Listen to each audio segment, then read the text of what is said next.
Hey guys, it's Nicole with Passion, Purpose, and Paychecks. As you all know, I do several Ask Ashley segments, but today is very special because we're doing a live Ask Ashley segment and a little bit of life coaching, which is the twist. As you know, I'm a lawyer with an unconventional path to law school, and so I get a lot of questions from law school hopefuls, such as Vicky here, about the process and how to make everything work. So, Vicky, why don't you tell us a little bit about yourself? Absolutely. Thank you for having me on the show, by the way. Of course. Well, I am a an aspiring law school student. And of course, yes, I have questions that I'd like to ask you based on your background. But I am the daughter of immigrants. Okay. I came here when I was 2 years old. And from where? Where is your family originally? Mexico. From? Okay. Yes, so I'm Mexican. I've attained my bachelor's degree. I was in the process of getting my master's degree, and I stopped halfway through my MBA because I decided that I was chasing a piece of paper and not really something that would fulfill me. Okay. So that's well, where... Well, it's good that you realized that. Yeah. And I didn't, continue with the MBA. And so that's where I'm at right now. I have taken my LSAT. Okay. And I am gathering my letters of recommendation, writing my personal statement. So. And what do you currently do for work? I work for a credit union. Okay. And do you like that, or? No, I don't, and that's why I am here today. So it's a job, it's not a career. Yeah. And I'm looking for a career, and I'm looking to do something that will fulfill me, my passion, which is to practice law. Okay. And how do you know that law is your passion? Why law? So I've always had a passion for justice and equality. And recently with DACA and all of the Dreamers, it kind of hit home. I could have been on the same boat with all of those young dreamers because I came here when I was 2 years old. Absolutely. It wasn't my choice, obviously. My parents brought me here. And so had it not been for the amnesty of 1987, I would probably be on the verge of getting sent back home, so to speak. So was it the recent developments with DACA that really gave you the push you needed to go to law school? I think what actually gave me the push to go to law school was, in reality, I'd been in a bad relationship for 3 years. And then I realized after this really bad relationship, I had a second chance at life and at doing what I actually wanted to do. And that's when you say it was a bad relationship that gave you a second chance, was there abuse present, or? There was. And that's when I realized I had to go for what I really wanted to do instead of settling, because that relationship was me settling. And I realized after the relationship, I have to do what I want to do in life, and my dream was to go to law school. How were you able to escape that relationship? It was very hard. It was very hard. And my personal statement actually talks about that. And I don't know if there are words to really describe how I escaped it.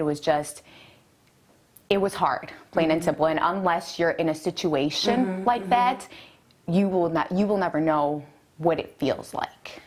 Well, I'm wondering, what did being in that relationship cause you to think about yourself? That's a good question. So I'm better than that, was what I thought, and I deserve better than what I was getting in the relationship. And so leaving the relationship is probably the best thing that I've ever done. And absolutely. That's why I'm here today. That's why I decided to apply to law school. Yeah. And it's been a rough journey, well, but I'm still here. I applaud you. I applaud you for leaving the relationship, and I applaud you for what you've learned from that relationship, and even recognizing that what you eventually told yourself was that I'm better than this. Right. Because I think that what abusive relationships can end up doing is allowing us to tell ourselves, I deserve this. Right. Versus I'm better than this. And so I just really applaud you for making that transition. How long were you in that relationship? 3 years. That's 3 a long years. time. Too long, exactly. Yeah, that's a long time. And see, it didn't happen right away. Of course, you know, right. it just there's a transition period where everything's okay for a year and a half, you know, and then all of a sudden you see the other side of the person. And so I definitely stayed in the relationship longer than I should have. So, Vicky, you are here today because you obviously have some questions for me. What can I help you with? So, I've taken my LSAT, as you know, and I know that you took an unconventional path towards law school. And I'm at the point where I want to be where you're at. Okay. So I've taken the LSAT, getting my letters of recommendation together. I have a rough draft of my personal statement. Okay. So I really just would like some advice. What's next? What I should expect from law school? I think that the scariest part of this whole journey to me is actually starting law school, and what am I to expect when I start? Yeah. You know, so What scares you about law school? I guess really what scares me is I just don't really know what to expect once I've been accepted to law school. Yeah, the unknown. So, yes. So, You know, I'll tell you this. I think that as women, specifically, we go through so much in life, and we sometimes divorce our past obstacles from our career progression. And here's what I mean by that. You've overcome so much, Vicky. You literally have overcome a lot. You're here. You are an immigrant. Your family has overcome a lot to get to this country. Not only that, you personally have come out of a really bad relationship and learned from it, right? All that to say, law school will not be harder than any one of those experiences that you've already shared with me. that makes me feel better. And here's the other thing. Law school has a way of making people feel inferior, because it's an academic exercise. Okay. And with us being minority women, we don't always see people that look like us touted as academic superiors, right? Right. Like, we don't always see scholars and experts in our field that are diverse. And so I think that one thing that I would advise you to do is find other women that you truly identify with. And I'm glad you're here. Thank you, so am I. And use that as like, if she can do it, I can do it too. Right. Don't ever divorce yourself from successful people. I see it all the time. Okay. People are like, oh, you know, Ashley, you did so well, but you had X, Y, and Z, so I could never do that. Me and you are the same. I had a 142 on the LSAT, which is not a high score at all. I had a 2.1 in undergrad, which is not a good GPA at all. I had probably a 2.7 out of high school, which was not a good GPA. And so I say these things to say, not that you should not succeed, but that even if you start out and it doesn't look like everyone else's version of success, you can still succeed. And what I used to do tangibly is I would write out, so at the time that I started law school, I'd never really seen myself with good grades. I had literally never received a report card with my name on it with straight A's. But in law school, unlike in business school and even undergrad, well, I won't say business school, but unlike in undergrad, for me, once you graduate from law school, law firms look at your GPA critically, and they want to see the grades. I don't know many stories of folks who just had horrible law school GPAs, but are at the top firms in the nation anymore. And this is in recent history. I think the grades have grown in importance because there are so many lawyers. Right. So you really need good grades. I say that to say, but I mean, you can do that though. You can achieve the grades. And right now, I would use all of your past experiences to fuel your confidence in yourself. Because it's just like anything else. You've overcome challenges in your life. You will overcome this challenge. Now, tangibly, you've gotten a draft of your personal statement. You haven't submitted it, though. I have not. I would let people read that draft, as many as you can find. And I don't know how many lawyers you know. Do you know a few lawyers? You know, I have friends who have family members who are lawyers who I should probably get in contact with just to have them, you know, read over my personal statement. I would do that. And you know what else? I would write out your network of attorneys. Okay. So maybe you don't know 10 lawyers, but I would start asking all those people who you know have family members that are lawyers, would you mind putting in contact with your cousin or your sister or your aunt who's a lawyer? Right. And get all of those names, put them in a Google Sheets document, keep track of the date that you contacted them. And then every 3 months after the date of first contact, follow up with them. Why do I say that? This is why networking typically goes wrong. People meet someone on day one, and then you never talk to that person again. And then you'll see them 3 years later once you graduate law school, and you're like, hey, I need a job. That's not really how it works. Right. See, you want to build strategic relationships over the course of time so that people begin to like you, know you, and trust you. Right. And oftentimes people think they don't have a network, but you do. Because where did you go to undergrad? I went to National Louis University. Great. So, someone who's graduated from National Louis University has gone on to law school, and you should find those people. Literally. And reach out to them. Hi, I saw that you went to National Louis University for undergrad. Do you mind doing coffee with me? How's that sound? yeah. I mean, we don't really think about it in these terms, but literally you probably have access to 100 attorneys right now. And you just haven't tapped into all your networks, even your church, if you go to church, your family, if they go to church, if you have a best friend who went to a certain school that has produced a great amount of attorneys. I would use that. You went to the same school as my best friend. She recommended I reach out to you. For me, I would send blind emails, which means I wouldn't know the people that I was emailing at all. Here's how you do that, because it's kind of scary. When you go in Google, you could type in National Louis University, and type in attorney. And then type in LinkedIn. So you want to type in a school, a field, and then LinkedIn into a Google search engine. That search should produce a list of LinkedIn profiles that you can then click and in LinkedIn message people. Now, to LinkedIn people that you do not know, you may need a premium membership. Here's how I would do that. I would buy that membership for 1 month. I would use it to LinkedIn as many people as you can, and then network backwards from there. See who responds. Not everyone will respond. Right. But it doesn't matter because you don't know them anyways. You want to make sure your email is well written, have someone proof it. But after that, start reaching out to people. And then you'll find people who have something in their profile that connects to something in your background. The first line of that email needs to draw a connection. So when people email me, typically they'll say something like, hi Ashley, I've read your blog on Girls Guide to Law School. I wanted to talk to you about X, Y, and Z. What busy people don't do is read long emails. So make it 4 sentences. And I talk about this in my book, The Law School Hustle, which is launching soon. But in terms of crafting the email, first line, draw a connection. I know you from my cousin, I know you from LinkedIn, I know you from National Louis University, and then follow up. I saw your profile on LinkedIn. I would love to talk to you over the phone for 15 minutes, or if you're willing, happy to buy you coffee. Give people options. Some people will be intimidated by meeting someone they don't know for coffee. It seems like a lot, face to face. But who's going to say they can't do a 15-minute call with a beautiful woman such as yourself who just wants to be successful? Like, and think about it like this. If it were you receiving such an email, would you respond?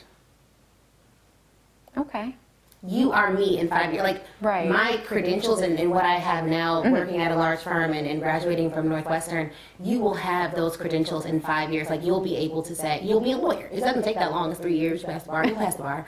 And then you'll be a lawyer in 5 years. And people will reach out to you, and you more than likely would respond. So think of it like that. Don't put people on a pedestal. Like, oh, I can't. She's such a big time. No, she's not. She's regular. She's a lawyer. She puts her pants on 1 leg at a time. 1 leg at a time. Now I sound like Portia. 1 pants leg at a time. And so demystify the process.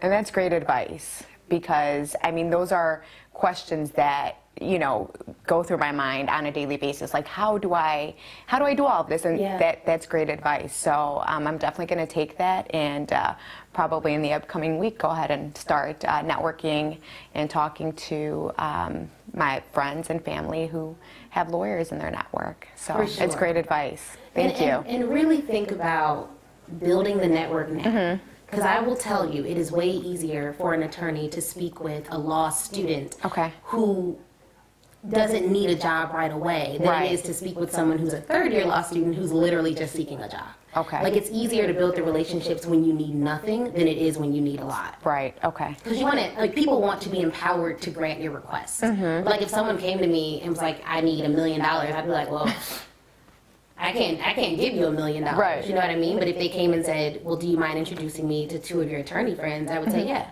because I can do that. Right. And lawyers essentially want to service clients. They want to help people. Good lawyers, nice lawyers.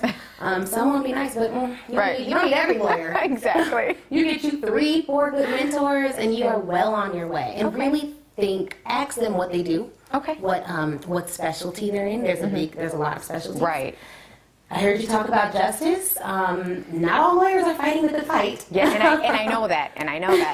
Yes. And there's gaps, right. Large gaps in like salary and industry and field. And there's a difference in what my day-to-day looks like than my girlfriend who's a clerk for a judge. Okay. We have very different experiences, and I feel like there is a fit for everyone who wants to be in the legal field, but you have to figure out, there's so many different, law looks so different, and just learn everything you can. Okay. There may be a lawyer in a field, you're like, I don't care about that field at all, but just ask them about it. Right. Ask what their day-to-day looks like. Okay. Like, if you were to tell me what you did yesterday, how could you describe that in general terms? And get a feel for what they do day to day. Do not let people generalize you. Okay. Because that's not helpful, right? No, it's not. Like, it really isn't. It looks different every day. Right. What am I going to do Very with that general. information? Exactly. Like, well, if you were to describe what you did on yesterday, how would that look? Right. You know? And school's also very important. Are you applying broadly or narrowly? I mean, where are you looking to go? I'm looking at 3, my top 3 right now. Okay. So John Marshall, Okay. Loyola, and then NIU. Oh, great. Okay, so you're willing to move. Yes. I would broaden that out then. I mean, because you could look at University of Illinois in Champaign. Okay. You can look at, there's another really, Notre Dame in Indiana, another really good school. I mean, if you're really willing to move, I would broaden that pot for the application. And I would get waivers for those applications. Yes, and I've received a lot of emails, saying, hey, apply to law school and we'll waive the application fee. Okay. But I'm not sure I want to actually move, Okay, that makes sense. That's a consideration. Yeah, I want to stay within the area. So that's why I chose those top 3. But yeah, those 3 at the moment. Okay, great. Yeah. Well, I mean, it sounds like you're well on your way. Is there anything else I can answer for you or any specific questions you still have? Well, specifically, we talked about mentorship.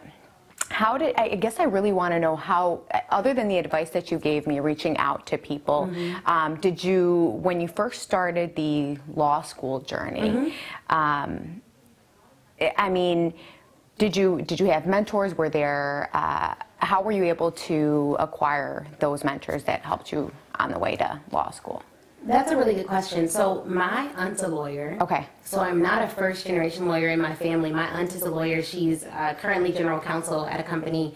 And she was phenomenal in telling me what I should do, what I shouldn't do, okay, where I should go, where I shouldn't go, things to consider. So I really started with her. So I do recommend starting with those that you know. No. Okay. Yeah, so I mean, because it'll build your confidence in terms of asking people questions and guiding and mentoring you. So figure out who you know now, who can lead you to an attorney, even if there's not one in your family. That's kind of what I did. And then I joined what's called bar associations, which are essentially groups that lawyers can self-select into, where we talk about certain topics and we're categorized by something that we're interested in. So like there's a Chicago Bar Association, which is for lawyers in the Chicagoland area who want to talk on various legal topics. There's a bar association for black women. There's a bar association for black men. There's and these groups aren't restrictive, but they're titled that way in order to attract a certain demographic. Right. Okay. And it's very helpful to do that. So these bar associations typically have law student memberships, and sometimes it's free.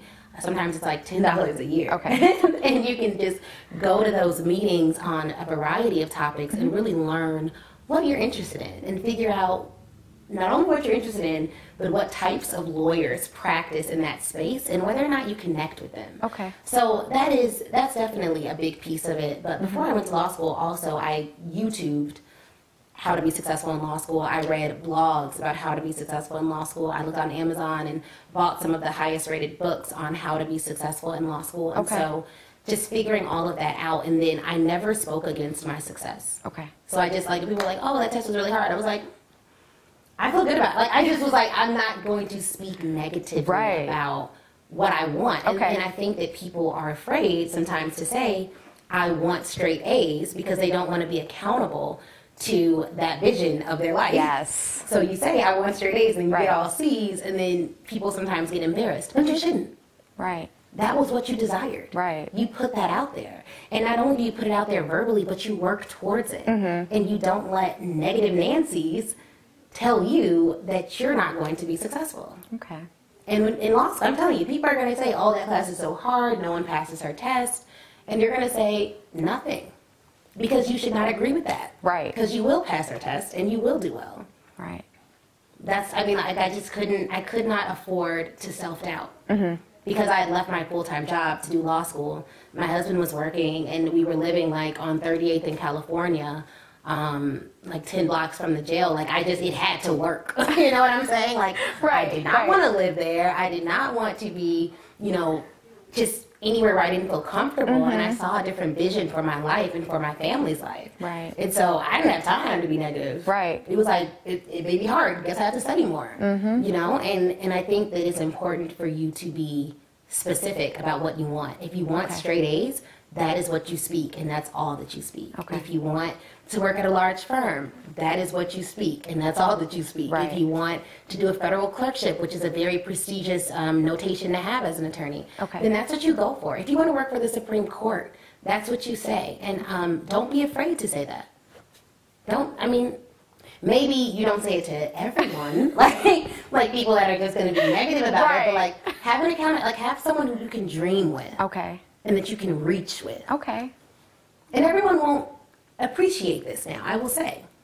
People will be like, oh, Vicky, she thinks she's better than us. Or Vicky thinks she's so smart. How's she going to pass this class? And you know what? You let them talk, Vicky, because when you're on the beach sipping your mimosa with your great job, living your passions and your dreams, you will not care what they said in law school.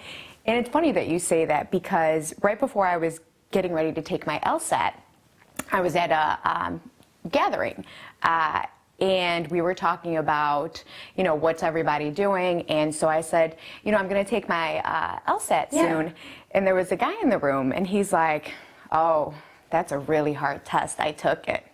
And you know what I said to that? What? Nothing. Good. Good. I said nothing, and I took the test, and I'm going through the process now, so, nothing. That was my reply to his, it was a hard test. And I love that. And you know what? Until there was a long, I think for the past 5 years, I never told anyone that I wanted to have a talk show eventually. Because I was not confident enough in the vision to share it with other people and take their criticism. And so it wasn't until I was confident enough in my vision for my life to share it with others, and they criticize it, and I still believe in it, that I started speaking about it publicly. Before then, I would talk to maybe my parents about it, who are amazingly supportive. My dad and my mom are big on living your dreams. My husband, he's the best in the world, so he's always going to be like, great, that's what we're going to do. But outside of my family, I really did not tell people. And I think that's important, because once it's new, new, and it's sacred. And once you start sharing it with people, some people will attack you. And so until you're confident enough in your dream and in your vision to share it, and it withstand the attacks, you don't have to share it. You could literally say nothing. And I can relate with that. Yeah, absolutely. I mean, I can relate to that, because before I got I've been meaning to take my LSAT since 2012, and it's 2018, and I finally took the test. But prior to that, it wasn't something that I was publicly voicing. Probably because I wasn't confident in my own abilities until I actually took the exam. And now I feel like I can actually share it with the world. Hey, I'm going to go to law school. I'm applying to law school. So, but it's a scary journey, but I'm getting there, so. And you know what? Being courageous and following your dreams is not about the lack of fear. It's about acting in spite of your fear. Right. People sometimes idolize folks with platforms or people who've done big things, and they're like, oh, she must not be afraid, or he must not be afraid. I guarantee you, he or she is scared at times, and they deal with fear at times, but they act anyway. Right. And so the fact that you're acting in spite of your fears is outstanding, and it says a lot about your character. So I know you will do great. I will definitely be praying for your success, and I'll definitely just, I'm always a resource for you. So even Thank you. outside of the show, feel free to reach out. I'm happy to support you. I'm happy to connect you with some other women that I know that are great. Thank you. And I know some amazing Latina lawyers that are phenomenal as well, who can talk about their unique experiences, because I'm big on everyone having unique experiences. Right. And you never know, even with the fact that you've come out of an abusive relationship, you are working hard to follow your dreams. You are dealing with everything in the media tearing down immigration and immigrants specifically. The fact that you're able to overcome all that is great. And I'm happy to connect you with whomever. So feel free to scour my LinkedIn. If you see anyone that I may potentially know that I can connect you with, I definitely will if I know them. I don't know all my LinkedIn followers, but I could probably send them a message. Perfect. Thank you. Yeah. So we'll definitely stay in touch. And when my book comes out, you'll be in law school, and I will send you a copy. Perfect. For sure, because it really talks about strategies for academic success and how to study. And it's a really concise explanation of how to achieve the grades. Okay. Because I'm not one of those people who sits in class and just by osmosis knows it. Right. But there were strategies I employed to achieve those grades and to inevitably transfer to Northwestern and graduate from that law school with honors. So I'm happy to share that with you free of charge. I will ship you a copy personally, and I just can't wait to see what you're going to do with your life. Thank you. Me too. Well, thanks so much for joining us, Thank Vicky. you for having me. I appreciate it, Ashley. Of course. Thank you. So guys, thank you so much for joining us on Passion, Purpose, and Paychecks. If you have a question, send it to admin@passionpurposeandpaychecks.com. I am always open to your questions, and if you can't join us live, just shoot us a question via email and let us know whether you'd like to be addressed anonymously or by name. Happy to do either. Subscribe to our YouTube channel, see all of our social media links below, and I cannot wait to chat with you guys next. Thanks.